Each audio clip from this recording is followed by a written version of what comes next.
दोस्तों, किसी भी कंपनी में न्यू एम्प्लॉय को या विजिटर को या वेंडर को साइट पर जाने से पहले एचएससी प्रोफेशनल के द्वारा सेफ्टी इंडक्शन कराया जाता है। इस वीडियो में आपको बताऊंगा कि इफेक्टिव एचएससी इंडक्शन किस तरह से किया जाना चाहिए और उसमें कौन कौन से जो ऐसे पॉइंट्स हैं जो कवर करना मैंडेटरी होता है। अपने हेक्टिक वर्किंग आवर से मैंने थोड़ा सा टाइम निकालकर जो है ये वीडियो बनाने की कोशिश की है, तो इसके लिए थोड़ा सा सपोर्ट कीजिएगा, सब्सक्राइब कीजिएगा चैनल को और शेयर जरूर कीजिएगा। आइए वीडियो शुरू करते हैं। एचएससी इंडक्शन करने से पहले आपको कुछ बातों का ध्यान रखना है, जैसे कि सामने वाला जिसका आप इंडक्शन करने जा रहे हो वो जो है वो कौन सी लैंग्वेज जो है समझ पा रहा है। अगर वो हिंदी समझ पा रहा है तो आप उसे हिंदी में इंडक्शन दें, लेकिन आपको ये ध्यान रखना है कि आप जो उसे बता रहे हैं उसे प्रॉपर जो है समझ में आनी चाहिए। उसके बाद आपके पास अगर वो आता है तो सबसे पहले आप उसके डॉक्यूमेंट को चेक करेंगे, जो डॉक्यूमेंट्स जो है रिक्वायरमेंट है, जैसे कि एम्प्लॉय जो उनकी एम्प्लॉय आईडी है या फिर उनका मेडिकल है या फिर उनका कोई प्रोफेशन ऐसा हो जिसमें कि उसके ट्रेनिंग की जरूरत होती है, तो आपको उनके ट्रेनिंग के कार्ड को भी चेक किया करना चाहिए। उसके बाद सारी डॉक्यूमेंट को वेरीफाई करने के बाद आप एचएससी इंडक्शन स्टार्ट कर सकते हैं।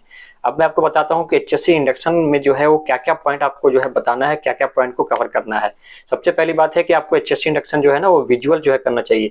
अगर आप चाहें तो वर्बली भी कर सकते हैं, लेकिन अगर आप उन्हें किसी प्रोजेक्टर पर या फिर किसी स्क्रीन पर दिखाएंगे तो जो है उन्हें ज्यादा अच्छे से समझ में आएगा। इसीलिए बेटर है कि आप उन्हें प्रोजेक्टर या स्क्रीन पर जो है दिखाकर ही एचएससी इंडक्शन करें, ताकि उन्हें अच्छे से समझ में आ सके। अब मैं आपको आगे बताता हूं कि कौन कौन सा पॉइंट जो है आपको एचएससी इंडक्शन में कवर करना चाहिए, उन्हें बताना चाहिए। सबसे पहले आप अपना इंट्रोडक्शन दे दें और साथ में जो कंपनी का जो प्रोजेक्ट है या कंपनी क्या काम कर रही है उस प्रोजेक्ट पे, उसके बारे में आपको थोड़ा ओवरव्यू बता देना है। उसके बाद आपको कंपनी और क्लाइंट की पॉलिसी और जनरल रूल्स के बारे में उन्हें एक्सप्लेन करना है, जैसे कि हर कंपनी या क्लाइंट का कोई गोल्डन रूल्स या बेसिक सेफ्टी रूल्स होता है, उसके बारे में आपको उन्हें बताना है। और आपको उन्हें ये भी बताना है कि अगर ये रूल्स का वायलेशन किया जाता है तो उसका कंसिक्वेंस क्या हो सकता है। बेसिक सेफ्टी रूल्स के बारे में मैंने ऑलरेडी वीडियो बनाया हुआ है, 12 बेसिक सेफ्टी रूल्स। अगर आपने वो वीडियो नहीं देखा है, मैं डिस्क्रिप्शन में लिंक दे दूंगा, आई बटन में भी लिंक मिल जाएगा, जाकर आप उसे देख सकते हैं। कंपनी के रूल्स को बताने के बाद वहां पर साइट पर जो मौजूद खतरे हैं उसके बारे में उन्हें अवेयर करवाएं। हर साइट के अलग अलग हजार्ड्स होते हैं, इसलिए जहां वो काम करने वाले हैं उसके हजार्ड और रिस्क के बारे में उन्हें सही जानकारी होनी चाहिए। उसके बाद आपको उन्हें मैंडेटरी पीपीईज के बारे में बताना है कि कौन सा पीपीई उन्हें साइट पर जाने से पहले लगाना ही लगाना है, जैसे कि safety helmet, safety glass, coverall, safety shoes आदि। और अगर किसी साइट पर कोई स्पेसिफिक पीपीई की रिक्वायरमेंट है तो उसके बारे में भी उन्हें अवेयर कराना बताना जरूरी है। उसके बाद अगले पॉइंट में आपको रोड सेफ्टी और जर्नी से जुड़े रूल्स के बारे में भी उन्हें अवेयर करवाएं, जैसे कि सीट बेल्ट लगाना मैंडेटरी है और ड्राइवर को ड्राइविंग के सारे रूल्स को फॉलो करना है। उसके बाद आपको सबसे जरूरी चीज उन्हें बताना है इमरजेंसी रेस्पॉन्स के बारे में। आपको उन्हें बताना है कि अगर साइट पर इमरजेंसी हो जाएगी तो उन्हें कैसे रेस्पॉन्स करना है, जैसे कि आप उन्हें एग्जाम्पल देकर बताएं, जैसे कि उन्हें बताएं कि साइट पर अगर वो अलार्म सुन लेते हैं और उन्हें पता नहीं होता है कि किस तरह की इमरजेंसी हुई है तो उन्हें उस कंडीशन में क्या करना है। उन्हें बताएं, उन्हें एक्सप्लेन करें कि सबसे पहले उन्हें अपना काम बंद करना है। अगर वहां पे कोई इक्विपमेंट ऑन है तो पहले उसे बंद करना है। उसके बाद उन्हें नियरेस्ट असेंबली पॉइंट की तरफ प्रोसीड करना है, आगे बढ़ना है।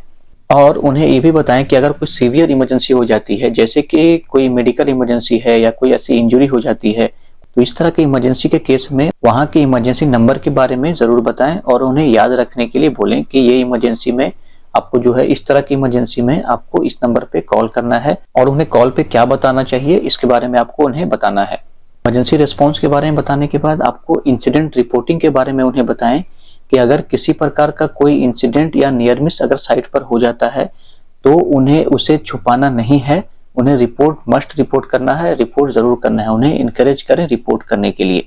उसके बाद आपको उन्हें जनरल पॉइंट्स के बारे में बताना है, जैसे कि उस कंपनी में का जो रूल है सेफ्टी मीटिंग कब अटेंड करना है, कौन से टाइमिंग में अटेंड करना है, उसके बारे में बताएं। और काम स्टार्ट करने से पहले टीबीटी अटेंड जरूर करना है, इसके बारे में उन्हें बताएं।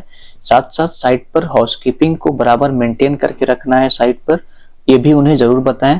एक बात और, उन्हें आपको ये भी बताना है कि अगर वो साइट पर किसी को अनसेफ काम करते देखते हैं तो उन्हें इंटरवीन करना है, रोकना है।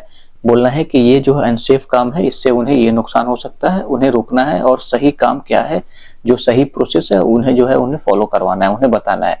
अगले पॉइंट में आपको उन्हें मेडिकल फैसिलिटी के बारे में बताना है कि अगर उनकी तबीयत खराब होती है और उन्हें डॉक्टर के पास जाना है तो उसके लिए उन्हें किसे कांटेक्ट करना होगा, उसका क्या प्रोसेस है, और साइट पर क्लिनिक फैसिलिटी के बारे में उन्हें जरूर बताएं। ये जो मैंने आपको ऊपर पॉइंट बताया है, ये आपको हर तरह के स्टाफ, विजिटर्स, वेंडर्स को सेफ्टी इंडक्शन के दौरान जरूर बताना है। ये पॉइंट बताने के बाद अगर कोई इस तरह का क्रिटिकल एक्टिविटी से जुड़ा हुआ जो है वो एम्प्लॉय है, जिससे कि उन्हें स्पेसिफिक जो है इंडक्शन की जरूरत हो, जॉब स्पेसिफिक इंडक्शन की जरूरत हो, तो आपको उन्हें जो है सेपरेट जो है हैजार्ड्स और उनसे जुड़े रिस्क के बारे में, और साथ साथ उसकी स्पेसिफिक पीपी की क्या रिक्वायरमेंट है, उनसे जुड़ा क्या क्या उन्हें ध्यान रखना है, उसके बारे में भी उन्हें थोड़ा सा ओवरव्यू जो है जरूर दे दें, ताकि वो जॉब स्पेसिफिक हो सके। उनसे उनके जॉब से जुड़े जो हजार्ड हैं उन्हें एक्सप्लेन करना जरूरी है, उनका क्या कंट्रोल होना चाहिए उसके बारे में उन्हें जो है एक ओवरव्यू देना जरूरी है, ताकि उन्हें अच्छे से समझ में आ सके। ये सारे पॉइंट कवर करने के बाद आपको सेफ्टी इंडक्शन को फिनिश करना है, उन्हें जो है वेलकम करना है, और सेफ्टी इंडक्शन के फॉर्म में उनकी डिटेल भर के साइन ले लेना है, ताकि रिकॉर्ड रखा जा सके। दोस्तों, आपको वीडियो कैसा लगा हमें कमेंट बॉक्स में जरूर बताइएगा। आपका कोई सजेशन है, कोई क्वेश्चन है, कमेंट में लिखिएगा, मैं आपको रिप्लाई कर दूंगा। आप चाहें तो मुझे इंस्टाग्राम पे भी फॉलो कर सकते हैं @सेफ्टी जानकारी पर।